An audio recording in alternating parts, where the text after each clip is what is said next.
How do you organize your church around the 5 purposes of God? And so let's look at applying your purposes. Now, the key to applying your purposes, it's not enough just to define and communicate, but the key to application is, write this in, balance. Balance. You've got to balance. God is not only a God of systems, God is a God of balance. Did you know that the earth is perfectly balanced? So that if it just turned 1 degree this way on its axis, it would burn up. And if it just turned 1 degree the other way, we'd freeze up. We are perfectly balanced to sustain life on this planet. When God made you, He gave you 2 legs for balance. He gave you 2 hands and arms for balance. He gave you 2 ears for balance. He gave you 2 eyes. He even gave you 2 nostrils. God is a God of balance. And the principle of balancing all 5 purposes is what we said yesterday, keeps you from the body getting diseased or diseased. Now, unless, I want to warn you, write this down, unless you set up an intentional process and plan, unless you set up an intentional process and plan to balance all 5 purposes, your church will tend to overemphasize the one purpose that the pastor is most passionate about. And I have seen this happen all around the world. You have to have a system. You have to have a structure. You have to have a process and a plan that gives equal balance to worship, fellowship, discipleship, ministry, and evangelism. Knowing Christ, loving Christ, growing in Christ, serving Christ, sharing Christ. You have to balance those, and if you don't have a system that keeps them in balance, you're going to overemphasize the one you love the most. And every one of us try to go to one the most. For instance, if the pastor has the gifts of evangelism, then you will tend to build what I would call a soul-winning church, which reaches a lot of people for Christ, but there's no discipleship going on. There's no depth, no maturity taking place on that. On the other hand, if you have teaching gifts as a pastor, then you will tend to build what I call a classroom church, where you're focusing on content and doctrine and knowledge and theology, and people are growing bigger and bigger, but nobody's getting saved. Or there's no ministry in the community. And you're going deep, but you're also not growing in the other areas.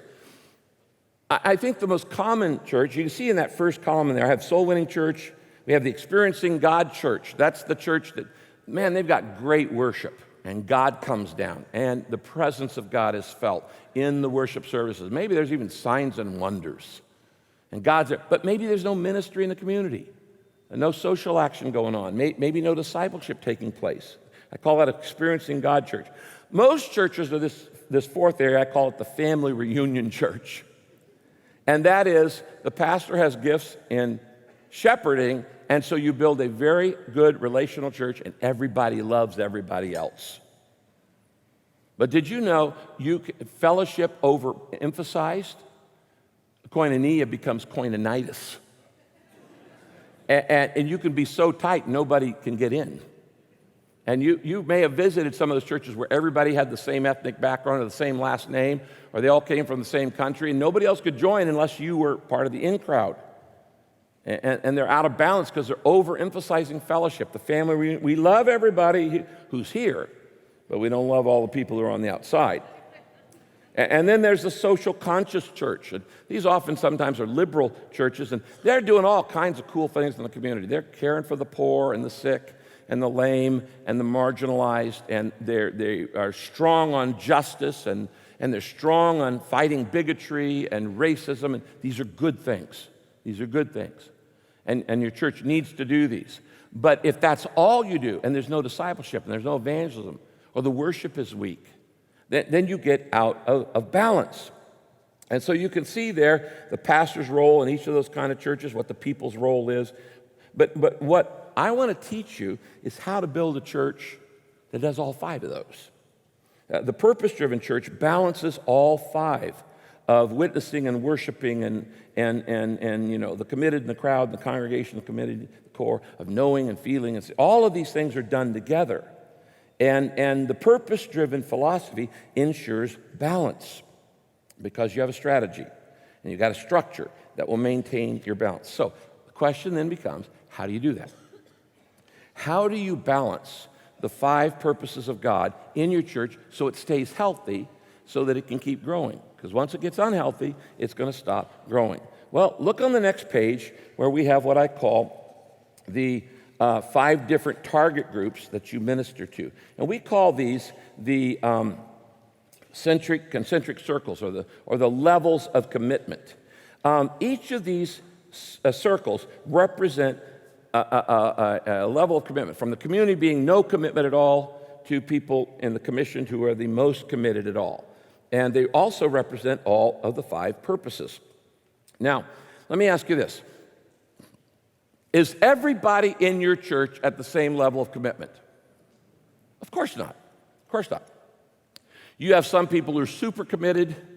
They're there every time the lights are on. They serve, they share, they give, they sacrifice, they pray, they lead, and they're highly committed. Do you have, at the same time, some people who barely show up every week? Yes. And between those 2 groups, which we call the community and the commissioned, you have a lot of varying degrees or levels of maturity. Now, these circles that I'm going to explain to you, you already have them in your church. They're already there. You already have people in every one of these levels. You just have never thought about identifying them as such, dividing them as such according to their commitment. Now, you don't tell people who they are. They tell you who they are by their level of commitment and what they're involved in. Now, up at the top where it says target and purpose, above the word target, above the word purpose, write down what we do. Write the phrase, what we do. The purposes are what we do. And then above the word target, I want you to write the phrase, who we do it with. And so there are 5 purposes, and you have actually 5 targets. Actually, there are 6 because evangelism has both a bring them in and send them out function. So evangelism on the front end and the back end, in the community and the commissioned. Now notice here that the purpose of evangelism, we do that in the community. And the purpose of worship, we do that in the crowd. The purpose of fellowship, we do that in the congregation. And we do that through small groups. The discipleship we do in the committed. Ministry is done by the core of our church. And those who go out on mission are commissioned, or they're sent out. So the whole idea is to move people from the outer circle, no commitment at all, that's the community, all the way through crowd, congregation, moving in to the commission, which is the most committed, and then you turn the commissioned around and send them back out. So the commitment level in your church ranges from very little, that's out there in the occasional attender level in the community, to the very mature level, such as those who are ministering in the core or going on mission in the commissioned. And the goal here is to move them through these circles. Now, what you're looking at that is an index for the rest of this conference, because we're going to spend a session on each of these circles and how you do the purpose and who you do it with. Evangelism in the community, worship in the crowd, fellowship in the congregation, discipleship in the committed, ministry in the core, and sending out the commissioned. Moving people from come and see to come and die. So, Jesus started where people are, but he didn't leave them there. He didn't leave them there. He started them where they were, but he took them to new places. Now, here's the problem. In a lot of churches, they're either come and see church or they're come and die, and you got to do it all. There's some churches that the whole purpose of church is just build a crowd. Let's get them in, get them in, get them in, get them in. I've actually heard well-known pastors say, it's all about the weekend. Get them in. It's all about the weekend. I could not disagree more. The weekend is simply a funnel. What are you going to do with them? A crowd is not a church. But a crowd can be turned into a church if you have circles of commitment and a process to move them on to maturity, ministry, and mission.